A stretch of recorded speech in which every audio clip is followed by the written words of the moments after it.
everyone, I'm Canton. Today we're going to make a very addictive comfort food, the crispy shrimp toast.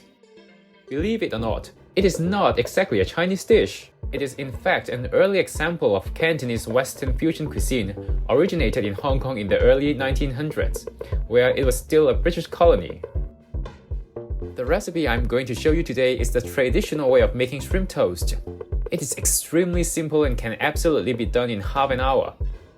We only need two main ingredients to make this crispy shrimp toast. They are the shrimp and the bread. We want to keep the ingredients as simple as possible. If you have watched my other videos, you'll know that Cantonese cuisine aims for letting the natural flavor of the ingredients shine. Clean and devein the shrimp. Pat them till completely dry. Now excessive moisture will mitigate the iconic springy texture of the shrimps. Look how I roll them in a paper towel. This is how professional restaurants dry their shrimps. After drying, the shrimps should have very sticky surface that tend to stick to your hands. It is better to use prawns, but any good quality shrimps will work. Cut the bread into bite size. I like this smaller size because it is the best for sharing in party or in family gathering. You can adjust the size according to your liking. We are going to turn these shrimps into mousse. Traditionally, the desired texture of the final product should be firm and springy. To achieve it, here are two ways to prep your shrimps. The oldest way is to just butterfly the shrimp. Slightly mash it and stick it onto a piece of bread as a whole. But we're going to do a newer version today. Lay down the shrimp and smash it with the side of the blade. Now if you are using a Chinese cleaver, you can absolutely do it in one shot. By smashing them, you are keeping most muscle fibers intact. This helps retain the shrimp's firm and springy texture. Many Western recipes ask you to use a food processor. While this is not wrong, but blending a shrimp will definitely destroy the fiber and will alter the natural texture of the shrimp. After smashing all of them, usually takes less than 2 minutes. Give them a very rough chop to break down lengthy fibers into smaller pieces. Don't chop them very finely. We still want to keep the fiber intact. Then use the back of your knife to pound the shrimp for about 10 to 20 seconds. Doing so will release the collagen that is locked up in the meat. The collagen will then bind the meat together and further enhance the springiness of the mousse. If you are using cheaper shrimps, you'll need to add a pinch of salt here. It acts as a catalyst to draw out the shrimp's collagen. If you are using good quality sea shrimps, you don't really need to add salt. And they are already quite salty anyway. Now this is optional. If you think the texture of the mousse is too firm, you can mix in 1 to 2 tablespoons of egg white. This will loosen up the texture a bit. The next step is very fun to do. We have to toss the mousse hard into a bowl for 10 to 15 times. This helps draw out more collagen from the shrimps and helps pack the mousse tightly. This also drives out the air bubbles trapped inside the mousse. Now the mousse should have a very sticky feeling. In Cantonese cooking, this state of any kind of protein mousse is called hei gao, which literally translates as develop into a gum. Then you can stuff the mousse onto your pieces of bread.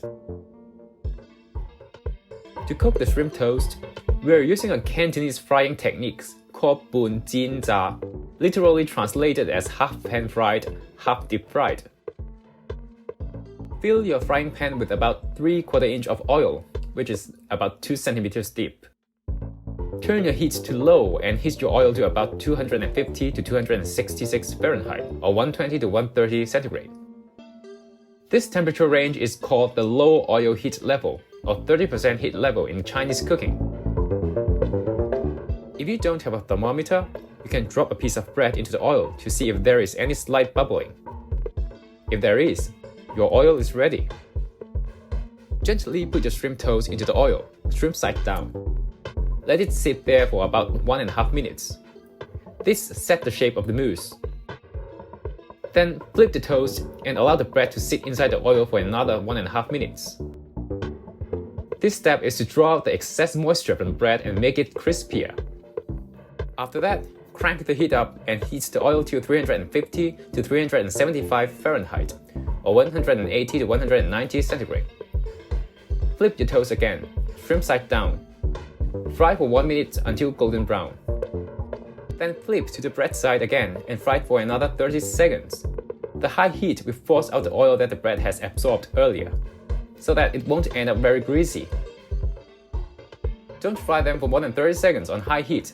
The bread will burn. Take the shrimp toast out and put them on a paper towel to absorb excess oil. Let's do the plating.